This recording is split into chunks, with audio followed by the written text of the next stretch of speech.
A modified Knots test is used for a heartworm positive patient in order to distinguish between the microfilaria of Dirofilaria immitis, which causes heartworm disease, and A. reconditum, which does not cause the disease but looks very similar without doing this process. So I am going to, with our fixed angle centrifuge that accepts 3 ml tubes, I'm going to put 0.2 of anticoagulated blood into the tube, and then I will also add into that 1.8 mLs of 2% formalin.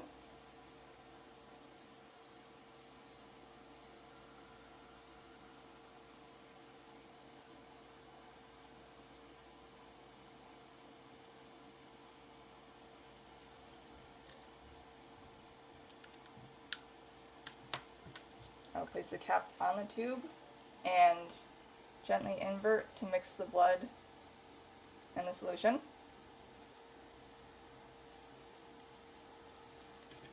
And then I just need to balance the centrifuge.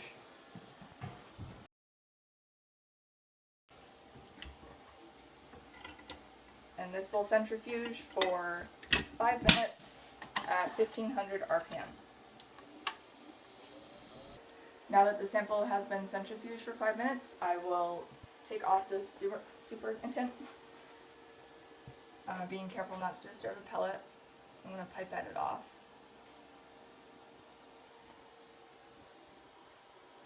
And just putting it into another tube for to be able to discard it properly.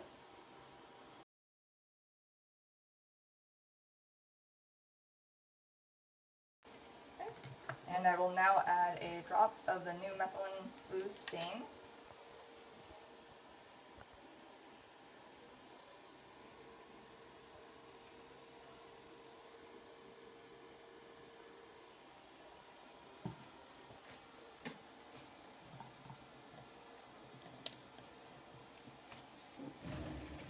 And I will use a pipette to mix that.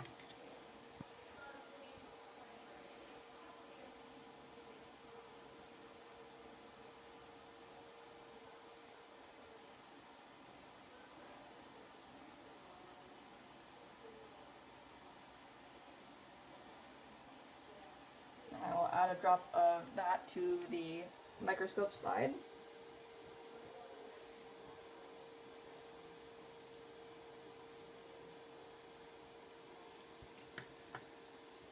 I will apply a cover slip.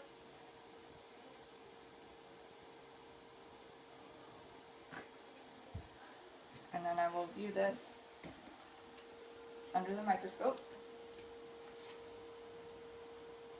So first I will focus it on this scanning. Then I will move it to 100 times magnification.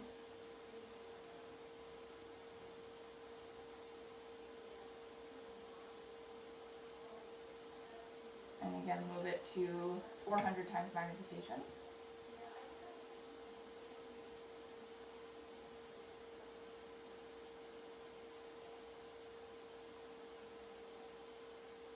And there are no microfilaria seen. So a direct fecal smear is useful when you have a very small amount of feces, because you're able to check it pretty easily under the microscope. However, because it is a small amount of feces, you may overlook an infection if there are like a rare amount of ova that you won't necessarily see in the small amount that you were looking at. So I'm going to take a wooden applicator stick and very small amount of feces on the slide.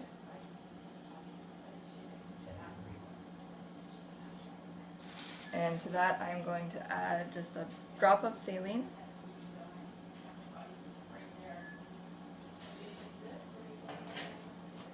And the idea is to make an emulsion that is thin enough to read newsprint through.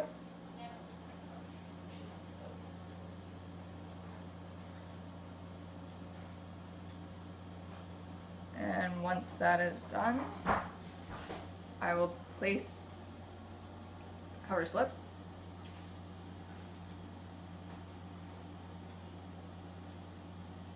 and then that can be viewed at 100 and 400 times magnification to look for parasite ova and cysts. So a fecal float analysis is based on the fact that different parasite ova have different specific gravities. So depending on what parasites you normally see in your region, you can use different fecal float solutions to find different ova.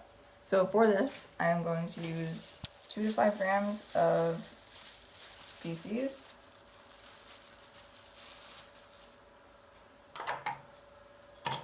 with 30 milliliters of the fecal float solution. I'm going to make a homogeneous solution with a tongue depressor.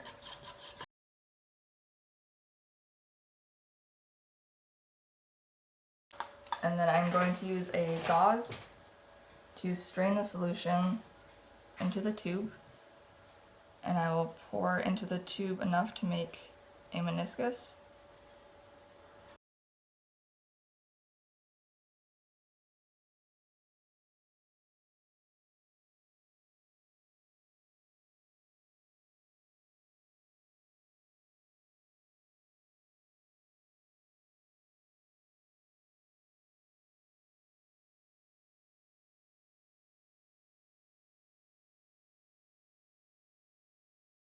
Okay, and then I'll put the cover slip on the meniscus and leave that for about 10 to 20 minutes, and then we can come back to it. Now that it has been 10 minutes, I can take the cover slip off of the tube and placing it liquid side down on the slide and examine that for parasite ova at 100 and 400 times magnification. The fecal centrifugation test uses similar ideas as the fecal flotation test in that you can use different fecal float solutions if you're looking for different ova depending on the specific gravity, but the centrifuge helps pull out more ova and cysts than just letting it sit. So we are going to add 2 to 5 grams of feces to the cup along with 30 milliliters of the fecal float solution and make a homogeneous solution.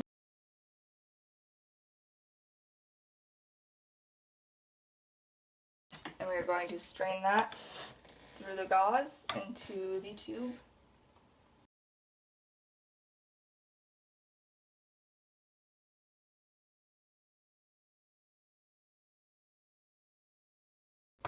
And because we are working with a fixed angled centrifuge, we're going to leave a little room at the top, put it into the centrifuge, making sure the centrifuge is balanced, and we will centrifuge that at 1500 RPM for 5 minutes. Now that it is done centrifuging, I will take it out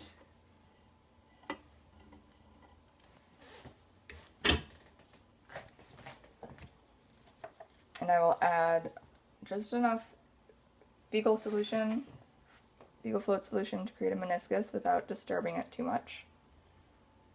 So creating that dome over the top.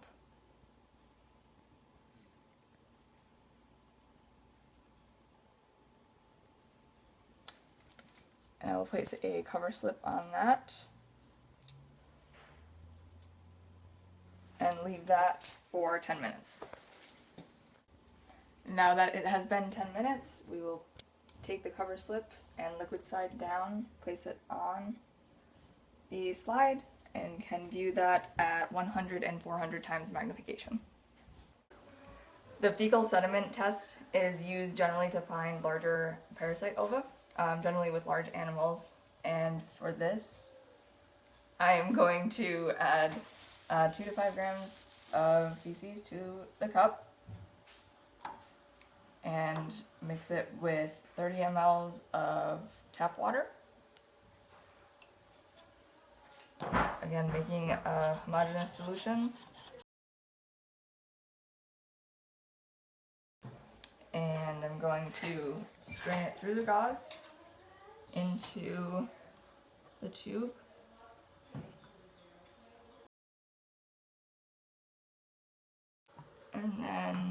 we are going to allow that to sit undisturbed for 30 minutes. Now that it has been sitting for a half an hour without disturbing the sediment, I am going to pipette off the supernatant.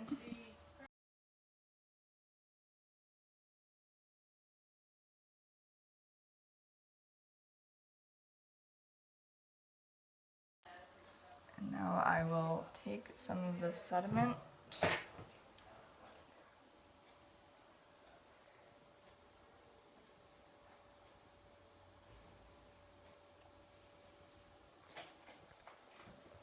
and place that on the slide.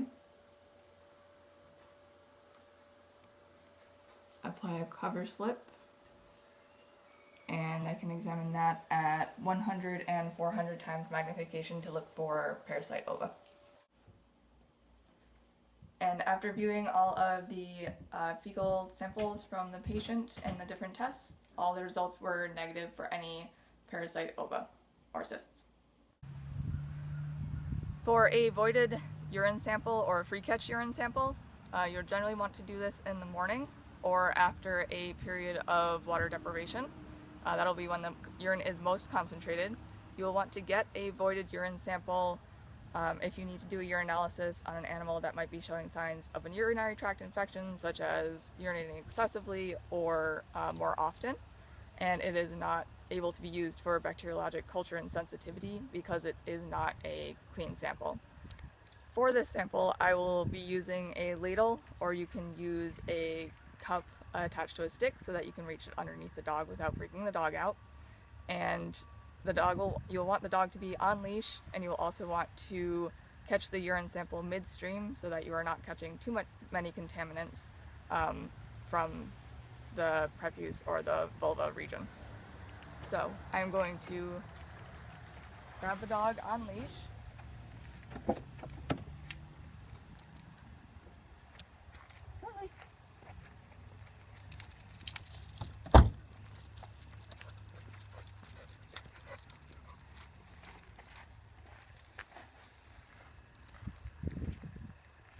And again, once he starts to urinate, I will wait a couple of seconds and then grab a sample. And that sample is quite clear and yellow, and then I can transfer this to a clean container and run a urinalysis on it. A cystocentesis is the preferred collection method for a urine sample if you are doing a bacteriologic culture and sensitivity. So cystocentesis is done by inserting a needle into the bladder, and you use a 22 gauge or 25 gauge 3/4 inch to 1.5 inch needle depending on the size of the animal that you are performing it on.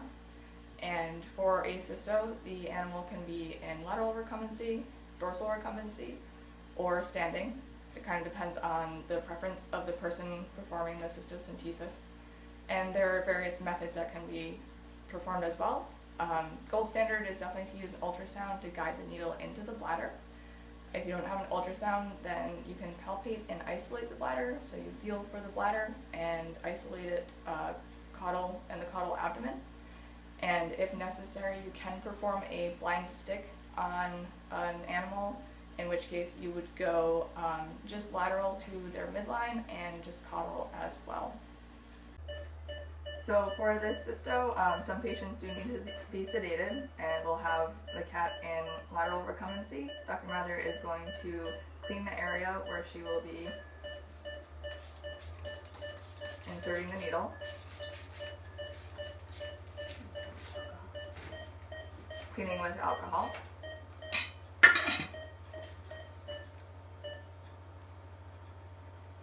And using a sterile needle.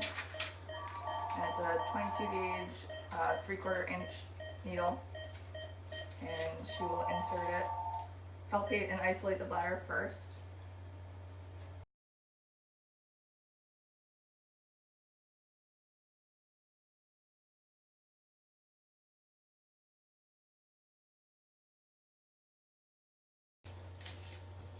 And then we'll insert the needle and not redirect the needle once it is inserted so as not to injure other organs.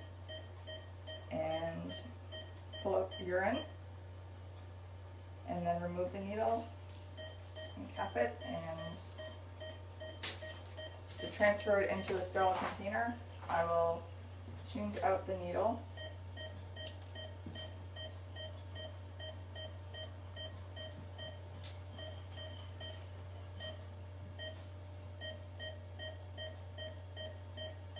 And I am changing out the needle in order to prevent excess amounts of epithelial cells and contaminants so that the culture and sensitivity can be more accurate.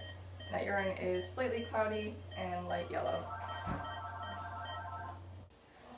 A urinary catheterization can be performed to collect a urine sample if a cystocentesis is not possible, and it can be used for bacteriologic culture and sensitivity.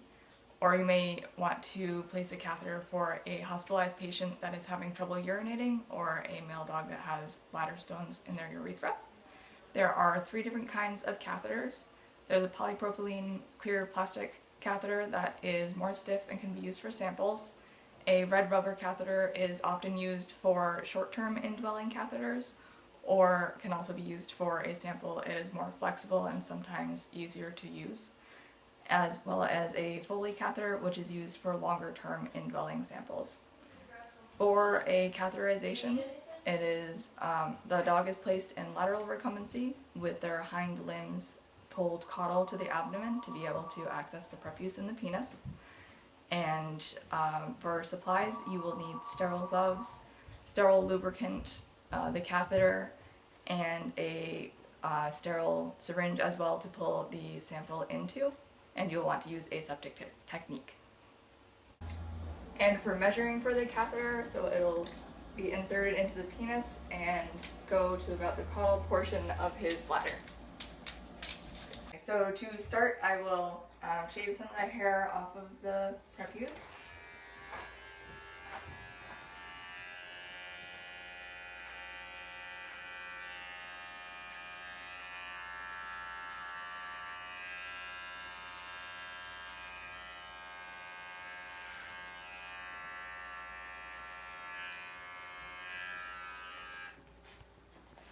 And I'm going to clean with an antiseptic scrub, so I'm going to use some Chlorhex just to clean the prepuce off.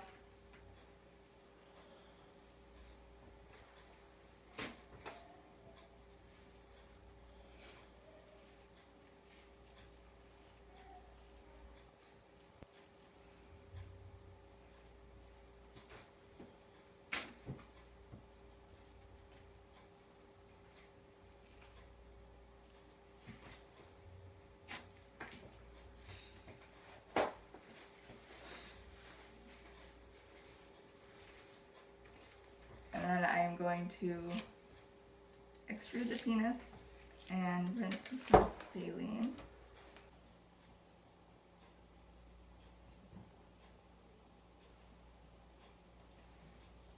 And have Dr. Mather rinse with the saline before she's putting her gloves on. Okay. And now Dr. Mather will be putting gloves on aseptically, and we will use the aseptic surface of the glove wrapper to squirt some sterile lube onto.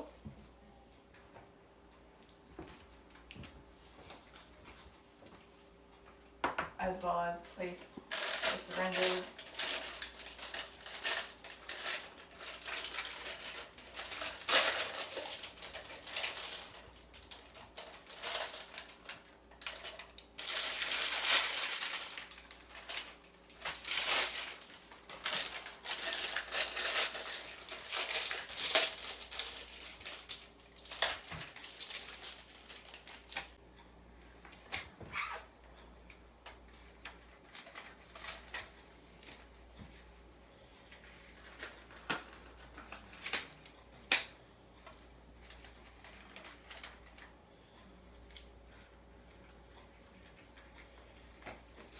once Dr. Mather has the gloves on, I will open the sterile catheter. She'll grab.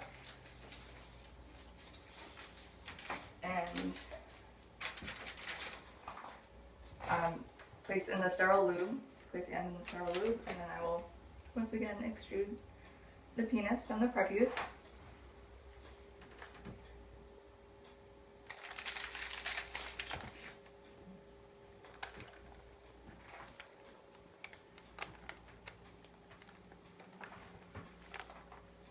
And she will advance the catheter.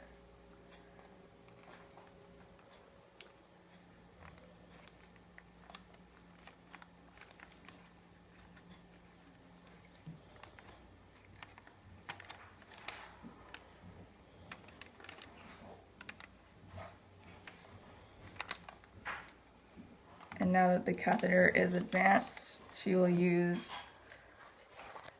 Hand that to her, please. Or open it.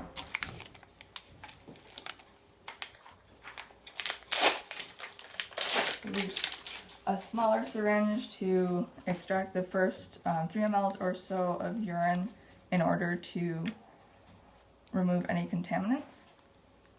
Another one of these.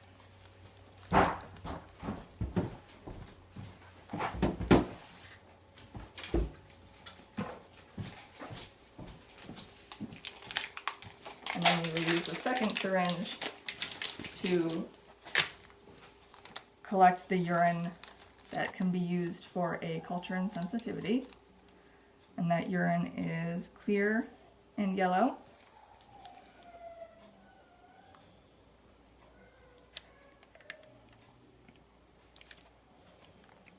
Okay.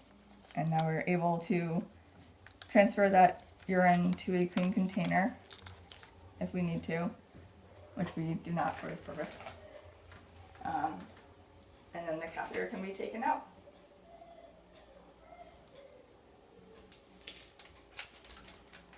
So you'd want to perform an ear cytology if his dog is showing signs of an ear infection, such as shaking his or her head a lot, scratching their ears, really smelly ears with a lot of excessive discharge. And in that case, you would want to take samples from both ears, and preferably you would make 2 slides, one to search for yeast and bacteria, and one to also do an ear mite exam that can also cause similar symptoms. So we are going to go and get a sample.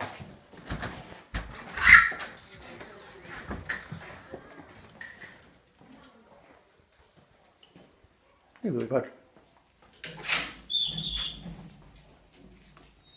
So I'm going to use a Q-tip swab to take a sample in the ear canal of some of the debris. That is his left ear. So just to mark it, and do the same on his right ear as well. Try to get some of that debris in there. Good dog. And then I am going to smear some of the debris onto the slide.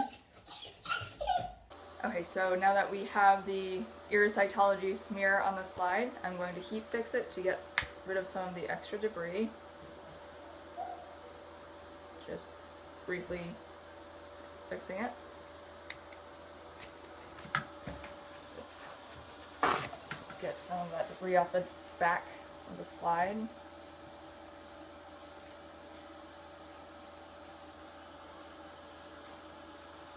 And I'm going to put it in the fixer for 30 seconds.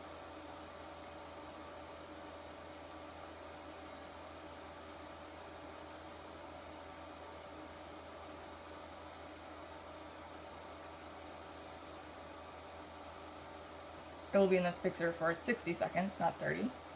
The other 2 stains will be for 30 seconds.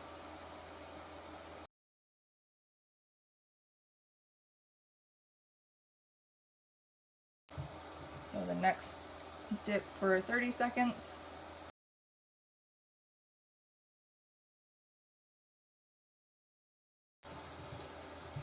And again for 30 seconds.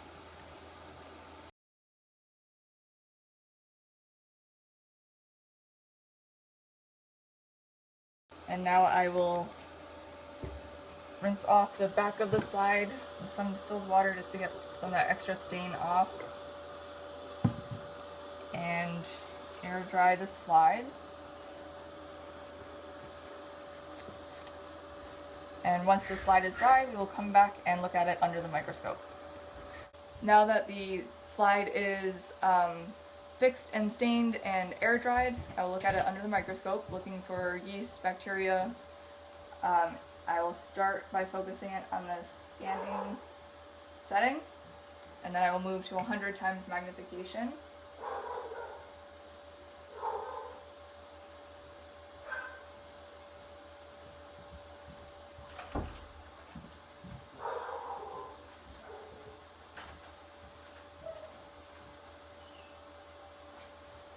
And move again to 400 times magnification.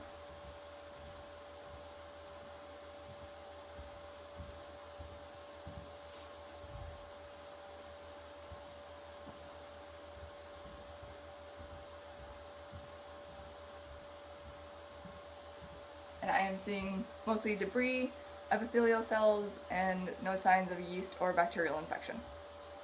So you would perform a skin scraping if you are if you're wondering about external parasites such as mites. So for a deep skin scraping, you shave the area and then use a blade to scrape enough that you do get some capillary blood and transfer those contents to the slide that has some mineral oil on it. And for a superficial scraping, you just scrape the surface to get some of that flaky dandruff and hair follicles. The difference is that for the superficial skin scraping, you are looking for mites that live on the surface of the skin and near the hair follicles, whereas for a deep skin scraping, you're looking for ones that tunnel into the skin. So for this, I will be doing a deep skin scraping, and I will shave a little area back here.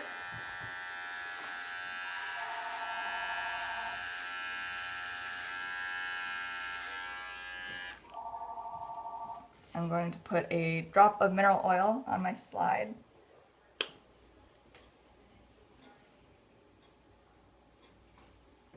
And then using a number 10 scalpel blade that I will dip into the mineral oil. I will then scrape the skin, again keeping it perpendicular so as not to cause an incision. Enough so, scraping it enough to get some of that capillary blood.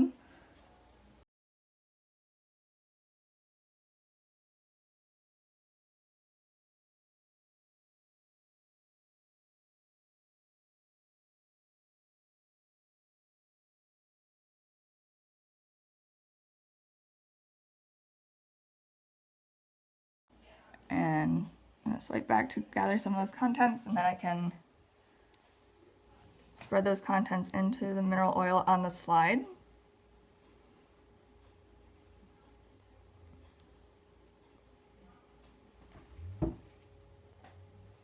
And place a cover slip, and I can view that at a 4 times magnification underneath the microscope and look for mites. Now that we have the slide for the skin scraping, I can look at it under the microscope. I'll look at it under the scanning lens, the 40x magnification. And not seeing any signs of mites, seeing hair follicles. And the scraping is all negative for any mites.